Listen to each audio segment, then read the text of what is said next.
여호와께서 너를 땅 이 끝에서 저 끝까지 만민 중에 흩으시리니 네가 그곳에서 너와 네 조상들이 알지 못하던 목석 우상을 섬길 것이라.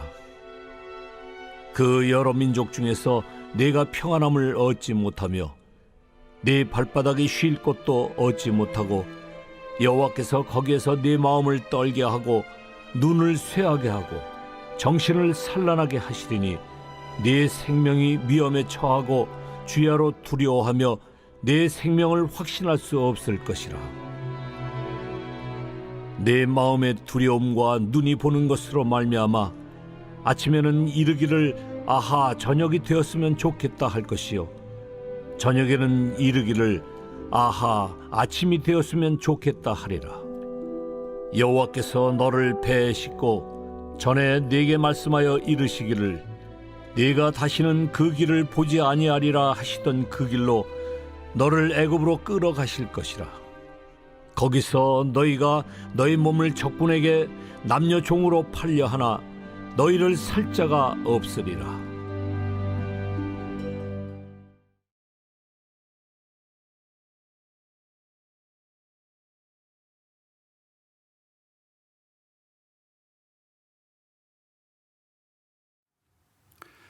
이 시간 우리에게 주시는 하나님의 말씀은 신명기 28장 64절에서 68절입니다. 말씀의 제목은 법입니다. 운전을 하다 보면 공사 구간이나 병목 구간을 만나기도 합니다. 차선이 좁아지는 곳을 만나기도 하는데 그럴 때면 운전자들끼리 암묵적 동의한 내용이 있습니다. 한 대씩 교차로 합류해서 가는 것입니다. 그런데 이것을 잘 지켜주면 서로 빨리 갈 수도 있는데 이것을 지키지 않는 경우들도 많이 있습니다. 법이 아니기 때문에 지키지 않으면 할 수 없지만 법으로 정해놓은 것을 지키지 않을 때는 큰 사고가 발생하기도 하고 많은 사람들의 생명을 잃기도 합니다. 지난달 5월 4일 경기도 광주에서 발생한 음주 역주행 사망사고 역시 과거에도 여러 차례 음주 경력이 있었다고 합니다. 만취한 상태로 역주행을 하다가 마주오던 택시와 사고로 택시기사님은 가족과는 영영 이별하게 되셨고 40대 승객은 양팔이 부러지게 되었다고 합니다.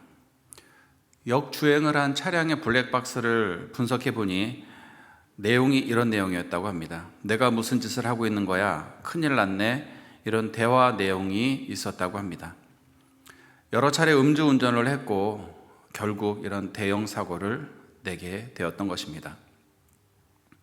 술 마시고 운전하는 사람들 음주운전해서는 안 된다는 것을 다 알고 있습니다. 그런데 하는 이유는 간단합니다. 나는 괜찮겠지. 설마 사고 나겠어? 하는 이런 안일한 마음 때문입니다. 안일한 마음이 불러온 예고된 인재. 음주만으로도 위험한데 음주에 역주행을 한다면 당연히 큰 사고가 날 수밖에 없습니다. 하나님의 말씀에 역주행을 한다면 그 결과는 어떻게 될까요? 말씀에 역주행하는 것을 포기하지 않는다면 그 끝은 무엇일까요? 오늘 64절은 이렇게 기록하고 있습니다. 여호와께서 너를 땅 이 끝에서 저 끝까지 만민 중에 흩으시리니 내가 그곳에서 너와 내 조상들이 알지 못하던 목석 우상을 섬길 것이라. 장차 아수르와 바벨론의 포로가 되어 이스라엘이 그들이 섬기던 각종 우상들을 섬기게 될 것이라는 것을 말씀하고 있습니다.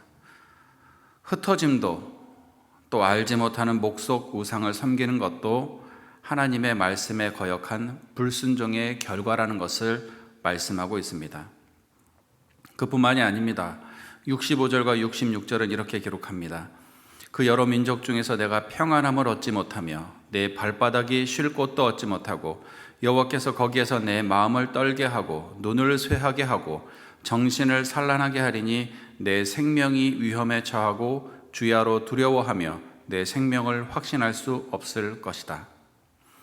평안함도 없고 발바닥이 쉴 곳도 없고 마음이 떨리고 눈이 쇠하고 정신이 산란하고 생명의 위협이 처하고 주야로 두려워하는데 살 수가 있겠습니까? 살 수 없는 이런 상태에서 나올 수 있는 말이라는 것은 67절의 말씀입니다. 내 마음의 두려움과 눈에 보는 것으로 말미암아 아침에 이르기를 아하 저녁이 되었으면 좋겠다 할 것이요 저녁에는 이르기를 아하 아침이 되었으면 좋겠다 하리라. 하루하루 살아가는 것이 눈에 보이는 것이 너무 힘들고 괴로우니까 아침이면 빨리 저녁이 되어서 잠들었으면 좋겠고 저녁이 되면 빨리 아침이 되었으면 좋겠다는 것입니다. 왜 이렇게 되었을까? 이유는 무엇일까? 하나님의 말씀에 순종하지 않고 말씀을 떠났기 때문이라고 성경은 기록하고 있습니다. 말씀에 순종하지 않고 말씀을 떠났을 때 마지막으로 받는 결과는 68절에 이렇게 기록합니다. 여호와께서 너를 배에 싣고 전에 내게 말씀하여 이르시기를 내가 다시는 그 길을 보지 아니하리라 하시던 그 길로 너를 애굽으로 끌어가실 것이라. 거기서 너희가 너희 몸을 적군에게 남녀 종으로 팔려 하나 너희를 살 자가 없으리라. 불순종의 결과는 결국 애굽으로 돌아가는 것입니다. 애굽으로 끌어가실 것이다 이렇게 말합니다. 과거 애굽에서 살던 그 기억을 이스라엘 백성은 잘 알고 있습니다. 종으로 살아야 했고 자유가 없고 억압과 학대를 받았던 그곳으로 다시 돌아갈 것이다 라고 성경은 말씀합니다. 그런데 더 비참한 것은 너희 몸을 적군에게 남녀 종으로 팔려고 하지만 너희를 살 자가 없다 이렇게 말씀합니다. 종으로 팔리게 되면 그나마 먹고 사는 것은 해결이 될 텐데 이제 종으로 자식이 스스로를 팔려고 해도 온갖 질병으로 상한 육체는 노동도 할 수 없으니 팔려갈 수도 없고 너희를 살 자가 없으리라 라고 성경은 말하고 있습니다. 하나님께 순종했을 때는 보배로운 백성이었지만 하나님을 떠난 육신은 노예로도 쓰임받지 못하게 되었습니다. 우리의 삶을 한번 돌아볼 필요가 있겠습니다. 나는 하나님을 경외하는 말씀에 순종하는 삶을 살고 있는가? 우리는 하나님을 거역하고도 잘 살 수 있다는 생각을 버려야만 합니다. 그것은 헛된 기대이며 예고된 불행으로 나아가는 지름길입니다. 나는 죄를 지었는데도 아무렇지도 않아. 죄와 싸움을 하지 않아도 구원받을 수 있는 것 같아. 이렇게 말한다면 그것은 거짓말입니다. 하나님을 경외하며 말씀대로 죄를 멀리하며 죄를 미워하는 삶을 살아갈 때 우리는 약속된 축복의 삶을 살아갈 수 있습니다. 고집스럽게 말씀을 지키며 살아나가는 주님의 백성이 되시기를 부탁드리겠습니다.